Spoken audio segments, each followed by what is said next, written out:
What is up, YouTube, and welcome to this Crisis on Earth X video review and breakdown and Easter eggs. So if you're new to the channel, please do hit that subscribe down below and please do hit that bell button to get notifications to never ever miss a video, and leave a like on your way out. But I mean, this is a different background to what I normally do. This is my old green screen, so if you're an OG subscriber, you'll remember that I always did a green screen, but I've switched rigs and I don't know how to actually do green screen in Premiere Pro. So that's just full disclosure there.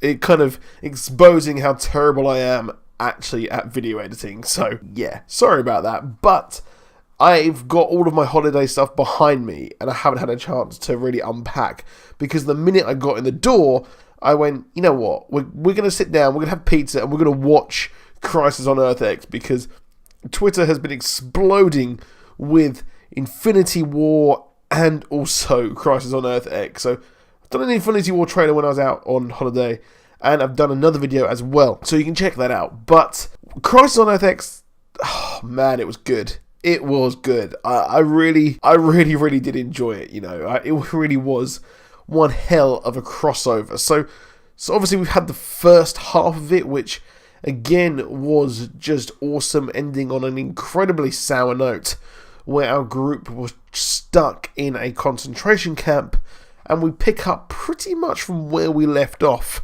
and we have what I wasn't expecting Quentin Lance to really have a big part of this episode, or this at least the crossover. But we did actually see some really cool stuff here, as he is pretty much like this. It seems like he's the second in command of the like the regime that we have over on Earth X.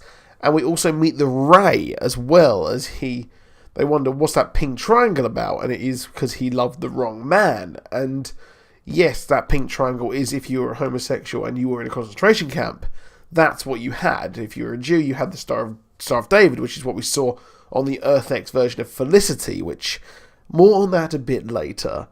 But we had a really fun part with Russell Tovey absolutely knocking this performance out of the park. I haven't seen him act as an American dude, so I didn't know what his American accent would be like, but to me it actually did sound pretty good. So I thought he did a really fantastic job of actually playing the Ray. I really did like the Ray in this, and wow, we've actually got Citizen Cold, which, if you didn't know or anything about Citizen Cold or anything like that, in the Flashpoint universe in the comics, Citizen Cold is actually the hero of Central City, and that's how it goes down in the comics. In the Flashpoint, they actually had tie-ins for loads of different things going on. Well, that's kind of what we got. We had Citizen Cold, and this is who this is, because he is a hero in the group. And I would have loved to have gone in it not knowing who Citizen Cold actually was, because I would like to have enjoyed the whole thing of being like, oh, it's actually he's good. He's a good guy here.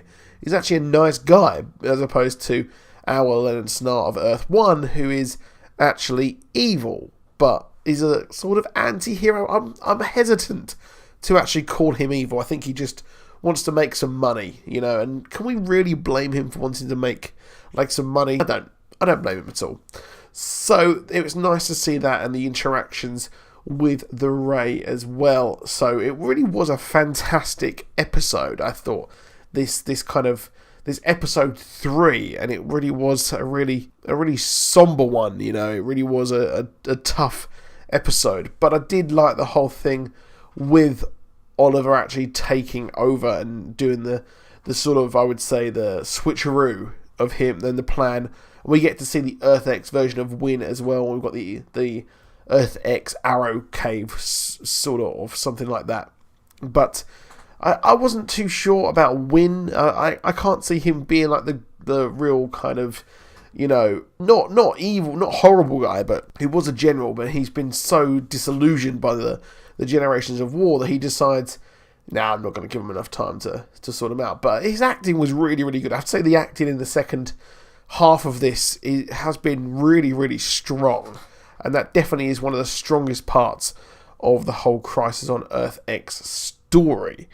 I think. And this episode, for me in particular, was a strong one because we had the whole battle of trying to actually get to, trying to get back to where they came from. And, well, it was either they get back or an Earth X risks losing everything. And I thought it was kind of selfish of them to kind of risk or kind of not destroy this whole kind of portal, which if they have destroyed it, the invasion wouldn't technically have fully gone through. So yeah, there is that. It's kind of a bit selfish, a bit kind of Walking Dead, where the heroes just look out for themselves or just don't care about anyone else's opinions, even if they are technically actually wrong. Now, we did have the really strong moments with Reverse Flash as well. I thought that was really, really awesome as well. And we actually saw him taking on not only Felicity, but also Otis, our Supergirl. So first of all, we had Felicity hack everything and manage to take everyone out, or kind of take out the plans of the Reverse Flash. And he proper savages her. It's like no one ever remembers Felicity's smoke, which we hoped meant she would die. But no, she managed to survive, much to the ire of quite a few fans, to say the least. I wasn't a fan of that, to be honest, of her surviving. And we also had the bait and switch as well of Quentin Lance actually testing our Oliver, and we have an Earth X Felicity, and he just can't do it. He just literally can't do it. But she even survived Reverse Flash, so just what the hell. And I loved it when we had Thorne try and put the knife in, but the Atom just flew out of nowhere and was able to stop him, which I thought was awesome. Because what was quite cool is Kara was like, my cousin will come and save me. And technically he did, because Brandon Roth played Superman in Superman Returns. So I don't know if they meant to have that in Easter egg, but I thought that was a really cool Easter egg all the same. So yeah, really, really fun seeing that going on and see the Atom actually be powered, really be properly powered for once, and actually use his suit to the full ability, because last season he lost his suit for quite some time. And Firestorm as well, actually seeing Firestorm go off and fight, that was really awesome, because we don't really see that a lot. We kind of really have the Legends a bit underpowered. They're a massive group of really, really strong characters, but they're always a bit underpowered by quite a lot of stuff. So yeah, it was nice seeing Firestorm go out and seeing Atom actually be used to their ability. And it was nice seeing Atom have his gigantic hand as well, which I thought was really, really funny. So it was nice seeing the Legends all converge together, but we did get the Martin Stein death, which that was powerful, man. That was, like I said, there was some very, very good acting there. Very, very good acting from both parts of Firestorm. And I can't help but think I wish the whole Legends were there with him when he died and things like that. So, and I thought it was a bit iffy that Sarah Lance walked in and he would already passed away. And it was a shame that she didn't actually get to say goodbye to him. I guess you can't really have everything, can you, to be honest? Now, what was really cool as well, the Reverse Flash actually mentioned that he said he fought Superman in the future. Now, that could easily be attributed to the newspaper that it was in Star Labs that was so heavily used in Season 1 of The Flash, but it's also a really deep cut to a very cool comic, which was Time Master's Vanishing Point, which was where they were our squad of Green Lantern, Superman, Rip Hunter, Booster Gold were all looking for Batman as he was sent through time by Darkseid as he fell victim to the Omega Beams and he was lost throughout time, and this group were actually looking for him, and at one point they actually fight the Reverse Flash, which is really, really cool. Are they hinting towards that? Probably not. And I have to say as well, we learned that the Ray was from Earth 1, which is strange, because they were like, so you know how we got here. So how do they all know about all these breaches? How does he know? Because I thought that it was only the guys at Star Labs who worked everything out. So I think there's more of a backstory for him, to be honest. A lot more of a backstory for the Ray, which we won't actually get because, well, he's gone back, which I'm a bit gutted about, but he is in Freedom Fighters, so there is that. So you can go and watch the CW Siege show if you actually want to see more of him. And Leonard Snart has stayed here as well. So possibly we might be getting more Wentworth Miller than we actually really expected. However, the final part of this was something else. We really got to see some cool stuff. A hell of some really stunning fights. And Overgirl dying in a way that is similar, very similar to All-Star Superman, where she blows up because of too much radiation, obviously. And it shows that the Nazis, if you're a Nazi kid, you ain't going to win. You just can't win, even if you're a Kryptonian. But I don't get how she's had too much energy and radiation, but Superman, or Kara's cousin, the Tyler Superman that we got on Supergirl, managed to survive. It doesn't really make a lot of sense to me. But then again, I guess it is just a superhero show, just to whatever. But it was really fun seeing the Reverse Flash and the Flash fight again.